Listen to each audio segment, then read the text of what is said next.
যারা অন্যের পোস্টের কমেন্ট সেকশনে গিয়ে নিজের পেজে ফলো করার জন্য বিভিন্ন ধরনের কথা লিখেন, আজকের ভিডিওটা তাদের জন্য। প্লিজ স্কিপ না করে অবশ্যই মনোযোগ দিয়ে শোনার ট্রাই করবেন। হ্যালো এভরিওয়ান, আসসালামু আলাইকুম। নতুন পেজ খোলার পর এই ভুলটা আমরা অনেকেই করি। এই ভুলটা একদম খুব কমন।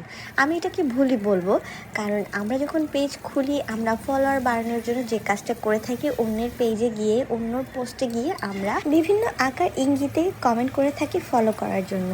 কিন্তু এইটা পেজ খোলার পর আমরা সবচেয়ে বড় এবং প্রথম ভুলটা করে থাকি। আমিও আমার যে ভুলটা করেছিলাম, আমি আমার পেজের কি ক্ষতি করেছিলাম সেগুলো অন্য একটা ভিডিওতে আলোচনা করেছিলাম। আজকে আমি বলবো আমি যে ধরনের হ্যারাসমেন্টের শিকার হয়েছিলাম।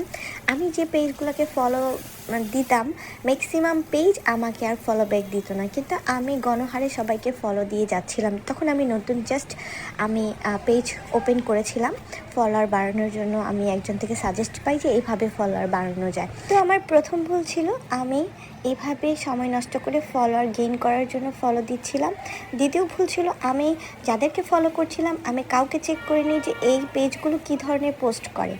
এক সময় দেখা গিয়েছে যে এত বাজে বাজে ওরা পোস্ট করে যে ওগুলো আমাদের মতো নর্মাল মানুষ অ্যাকসেপ্ট করতে পারার মতো না। মানে আমি এমন হয়েছে যে আমি কারোর সামনে মোবাইলটা পেজের কোনো একটা বিষয় দেখাচ্ছি, খুব ইয়ার্ড কিছু ভিডিও ছবি আসা শুরু করলো। পরে দেখলাম যে আমি ওই পেজগুলো ফলো করছি, যাতে ইন্টেনশন থাকে বাজে বাজে কিছু ছবি পাবলিশ করা। আর আরেকটা ভুল করেছিলাম, ওগুলোর মধ্যে একটা চক্র ছিল যারা হ্যাকার ছিল। তো বলা যায় রীতিমতো আমি খাল কেটে কুমির এনেছিলাম।